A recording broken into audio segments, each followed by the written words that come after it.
Nunca pensei que fosse começar um texto assim, mas aqui tô.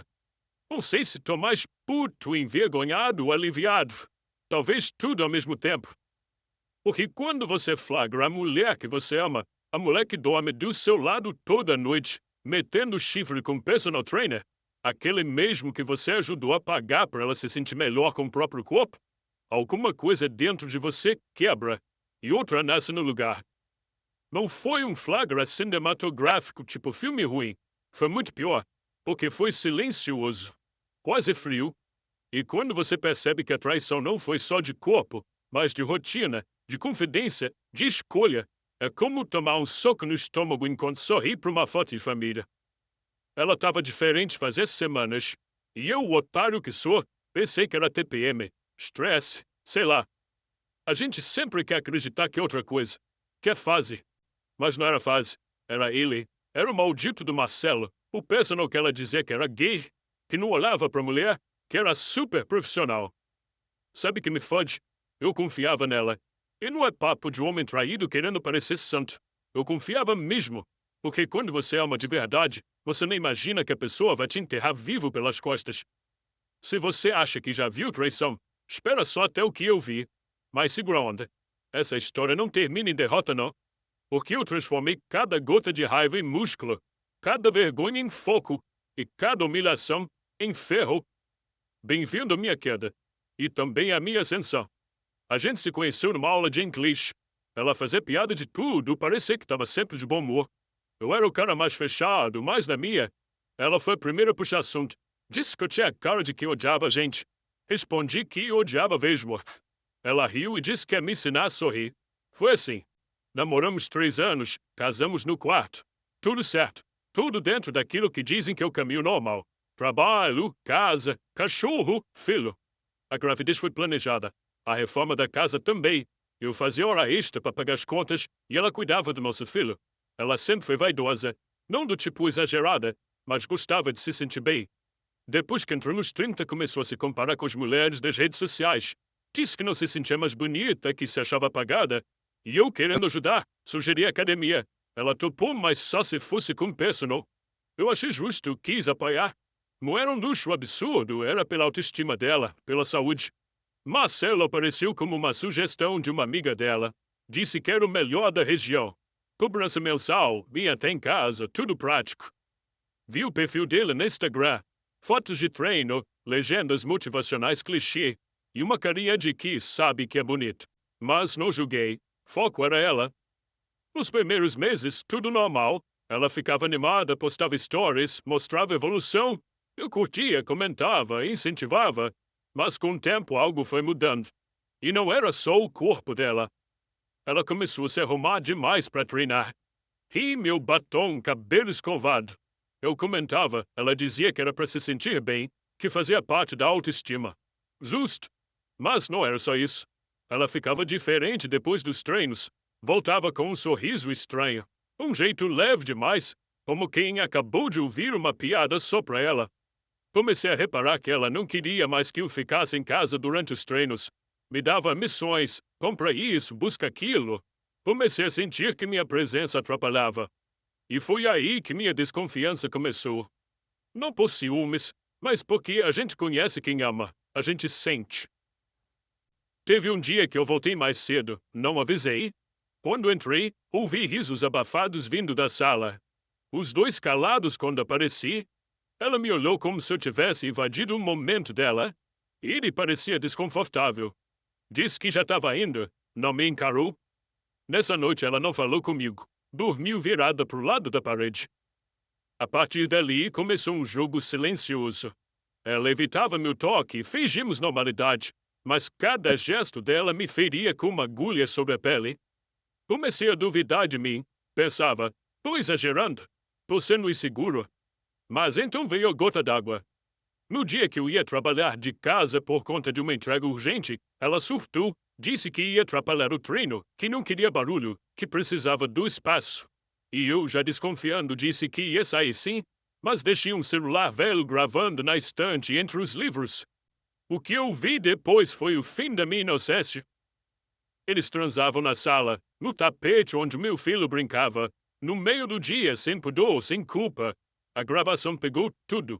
A conversa antes, a respiração ofegante, os gemidos abafados, ela rindo, ele dizendo que o marido nem desconfiava, ela chamando ele de meu segredo mais gostoso.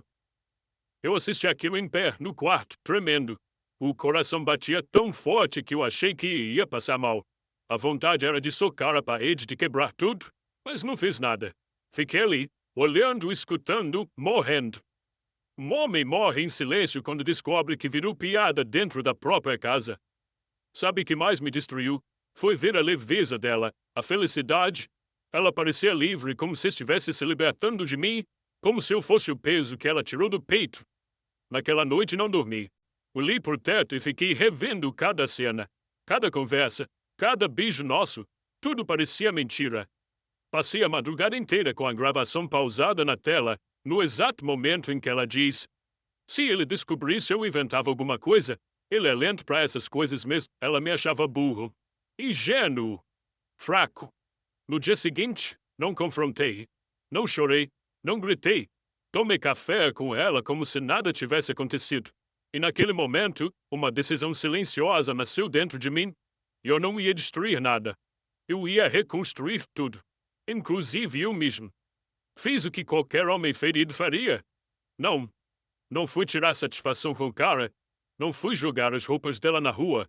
Não contei pra ninguém. Nada. Engoli, mas não engoli calado. Comecei a acordar mais cedo. Mudei minha alimentação. Cortei bebida. Cortei fritura. Cortei preguiça. Me matriculei numa academia 24 horas do outro lado da cidade. Treinava de madrugada. Quando ela dormia, comprei roupas novas. Comecei a ler de novo. Voltei a ouvir música. Passei a cuidar de mim como se eu fosse o projeto mais importante da minha vida. Não fiz isso para me vingar. No início, era só para sobreviver. Ela notou. Começou a perguntar por que eu estava diferente. Eu dizia que era trabalho, que estava precisando espairecer. E ela acreditava, porque ela nunca achou que eu fosse capaz de sair do buraco. Nunca acreditou que eu ia levantar. Ela me subestimou. E eu usei isso a meu favor. Comecei a postar fotos minhas, discretas, mas esteira, lendo, com uma legenda qualquer. Não por vaidade, mas para ela ver. E ela viu. Curtia todas. As amigas dela também. Algumas comentavam: uau, arrasando, hein? Ela lia os comentários e ficava quieta. Mas eu via. Ela me olhava diferente. Comecei a sair mais. Almoços sozinhos. Cafés com colegas antigos. Inventava desculpas, mas ela não questionava. Começou a ficar incomodada. Um dia perguntou se eu estava conhecendo alguém. Eu ri. Disse que estava conhecendo a mim mesmo. Ela não soube responder. Marcelo continuava vendo. Mas o clima mudou. Ela estava insegura. Começou a se arrumar menos. Começou a querer minha atenção de novo. E eu dava, mas do jeito que eu queria. Medido. Distante. Ela começou a cozinhar mais, a me esperar na sala, a tentar me deixar do nada. Eu deixava, mas não entregava nada de volta. Sorria de canto de boca e saía. Deixava ela no vácuo emocional. Numa noite me chamou para ver filme. Eu fui. Deitei no colo dela, mas dormi no meio, de propósito. Ela passou a mão no meu cabelo como se tivesse ganhado algo. Mal sabia ela que era só um teatrinho meu. A cada semana que passava, ela ficava mais carente. Começava a se arrumar de novo. Fazia perguntas demais. Começou a querer transar. E eu cedia, mais seco, frio. Sem beijo, sem carinho. Ela gozava e eu virava pro lado. Dizia boa noite como quem encerra uma ligação de call center. Marcela não apareceu mais. Não sei se ela terminou ou se ele sumiu. Não me importava. Eu já estava noutra. Já não era mais o corno. Eu era o homem que estava reaprendendo a dominar. Contratei um advogado. Discreto, mas afiado. Contei tudo. Mostrei a gravação, provas, datas, conversas arquivadas. Ele riu e disse: "Você vai sair limpo. Melhor, com pensão." A gente montou tudo. Guarda do meu filho, separar bens, nada de escândalo. Tudo limpo, frio, elegante. Enquanto isso, em casa, eu continuava meu jogo. Fazia ela acreditar que a gente estava entrando num novo ciclo, que eu tinha superado. Ela me fazia café, me dava presente aleatório, dizia que me amava do nada. E eu sorria muito. Num domingo qualquer, serviu o café da manhã. Sentei com ela, segurei na mão dela e disse: "Eu quero o divórcio." Ela riu. Achou que era piada, mas eu estava sério. Disse que já estava tudo preparado, que ia ser sem briga, mas definitivo. Ela empalideceu, começou a chorar, implorou, me chamou de amor, me pediu uma chance. Eu deixei ela falar tudo. Depois pus o celular com a gravação em cima da mesa. Dei play. Ela ouviu a própria voz gemendo, rindo, debochando de mim. Saiu da mesa tremendo, vomitou no banheiro e eu fui lavar a louça. O divórcio saiu. Limpo, rápido. O juiz viu as provas e nem quis ouvir muito. A guarda do nosso filho ficou comigo. Ela, por estar sem renda fixa e com conduta duvidosa, ficou com visitas supervisionadas. E, para completar, a pensão saiu dela para mim. Pequena, mas simbólica. Foi como tatuar na testa dela. E eu perdi. Ela saiu da casa com uma mala. Fui morar de favor na casa da irmã. As amigas, algumas me mandaram mensagem, outras me adicionaram no Instagram. Eu respondi a seco, mas com 4 delas. Bom, você pode imaginar. 10 quilos a menos, definição no abdômen, novo corte de cabelo, novo perfume. Eu era outro. Mas o melhor de tudo, não era vingança, era controle. Era não sentir mais nada. A primeira amiga foi a Carol e mandou mensagem perguntando se eu estava bem, disse que sempre me achou um cara calmo demais para aguentar o furacão que era minha ex. Me chamou para um café. Um café virou vinho, um vinho virou um fim de semana em Paraty. Não me apaixonei, mas foi bom. Bom o suficiente para me lembrar do que eu merecia. Depois veio a Fernanda. Mandou emoji de foguinho numa foto minha sem camisa. Eu ri. Ela disse que sempre teve curiosidade. Atendi a curiosidade dela numa noite de chuva dentro do meu carro, no estacionamento do parque onde a ex me traiu. A terceira foi a Lívia, a mais discreta, a mais improvável, mas foi ela que me procurou com um texto enorme, dizendo que sentia muito pelo que eu passei e que admirava minha força. Quando vi, ela estava cozinhando para mim, dormindo na minha cama, indo embora antes do sol nascer. A quarta foi a Débora, a mais ousada. Me mandou nudes direto. Disse que se minha ex não soube aproveitar, problema dela. Eu respondi com o endereço. Minha ex descobriu, claro que descobriu. Mulher tem radar para essas coisas. Começou pelas indiretas nas redes sociais. Depois vieram as mensagens, primeiro civilizadas, depois surtadas. Me chamou de lixo, de vingativo, de escroto. Disse que eu estava me envolvendo com as piores pessoas. Eu não respondi nada. Cada palavra dela era música. Ela não suportava o fato de que eu não só segui em frente, mas passei por cima, com charme, com corpo, com autoestima, com 4 amigas dela. Ela tentou voltar, tentou mesmo, disse que me amava, que é raio humano, que a gente podia tentar de novo. E eu deixei, por uma noite. Fiz ela achar que estava reconquistando algo. Deixei ela se deitar na minha cama, ri com aquela velha intimidade. Fiz tudo que eu quis com ela como se tudo tivesse voltado ao normal. Mas, quando terminamos, me afastei e disse baixo, se veste. Vai embora antes do nosso filho acordar. Ela congelou. Não entendeu, tentou perguntar, chorando, mas eu já tinha virado as costas. A sua chance você jogou fora quando me traiu com aquele homem. Agora ele que te assuma se quiser, porque para mim você só foi mais um corpo, como de suas amigas. Ela foi embora revoltada. Depois que ela saiu pela porta aquela noite, eu respirei fundo. Pela primeira vez em meses, senti paz, nem peso, nenhuma dúvida. Dormi pelado, atravessado na cama. Acordei cedo, tomei banho demorado e levei meu filho para tomar sorvete de café da manhã. Eu era outro.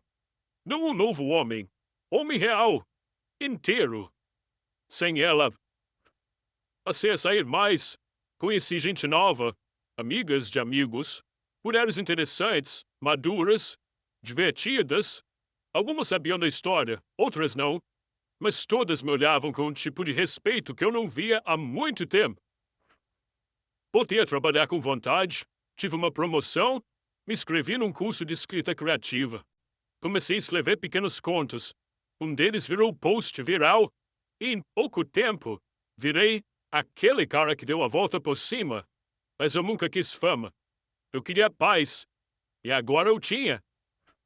Ela tentou manter as aparências, postava foto com frases sobre evolução, selfies, sorrindo com filtro.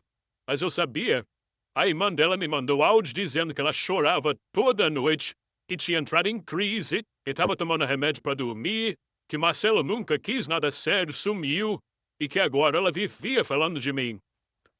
Ela não aguentou a perda do controle. Vê que eu estava melhor, que ela virou passado. Mandou mensagem pedindo para falar com nosso filho. Eu deixei, mas com condições. Dia, hora, local, tudo dentro da lei. Ela tentou uma última vez na porta da minha casa, chorando. Disse que me amava, que estava arrependida, que queria nossa família de volta. Eu olhei para ela, vi os olhos inchados, o corpo magro, perfume tentando esconder o desespero, e falei: não sobrou nada para você aqui.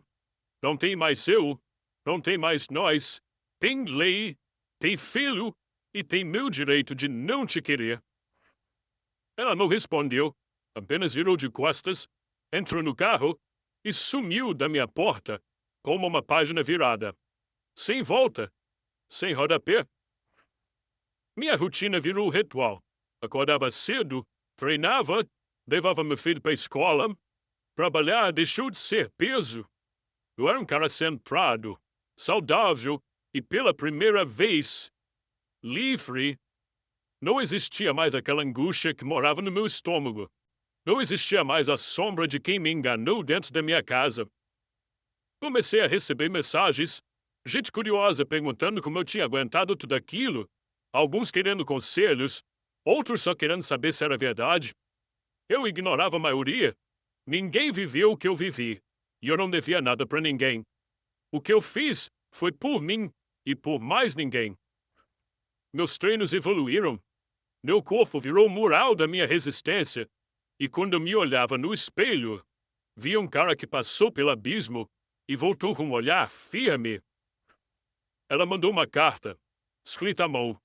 Disse que sonhava comigo, que não conseguia seguir, que sabia que destruiu algo raro, que o arrependimento era um monstro que dormia do lado dela. Eu li, cada palavra carregada de desespero. Depois, rasguei. Não respondi. O silêncio é o som que mais pesa em quem traiu. Algumas amigas dela pararam de falar comigo. Outras continuaram, e não só falando, se é que me entendem. Uma em especial virou parte da minha rotina. Sem compromisso, sem apego. A gente ria, dormia junto vez ou outra, e ninguém cobrava nada. O que eu aprendi, ninguém me prende mais. O que restou de tudo isso? Meu filho bem, minha mente limpa, meu corpo forte e um respeito que nunca mais vou negociar. Hoje, se alguém entra na minha vida, entra do meu lado. Não acima, não abaixo, lado a lado. Ou não entra. Encontrei um tipo de tranquilidade que não tem em foto bonita de Instagram. É o tipo que você sente quando não precisa mais provar nada pra ninguém.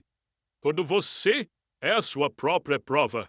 Tem dias que eu lembro do tapete, do celular gravando, da voz dela rindo.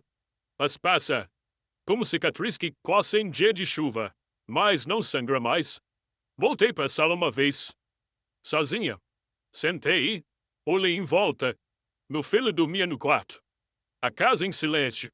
Eu ali, sentado onde tudo desabou. Fechei os olhos. Respirei fundo. Não chorei. Não sorri. Só aceitei. Aquele lugar não tinha mais dor. Tinha memória. E memória a gente respeita, mas não revive.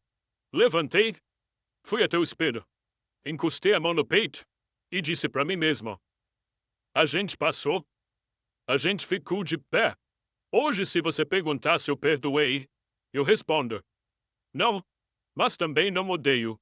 Porque o oposto do amor não é o ódio. É a indiferença. E é isso que eu sinto por ela. Nada.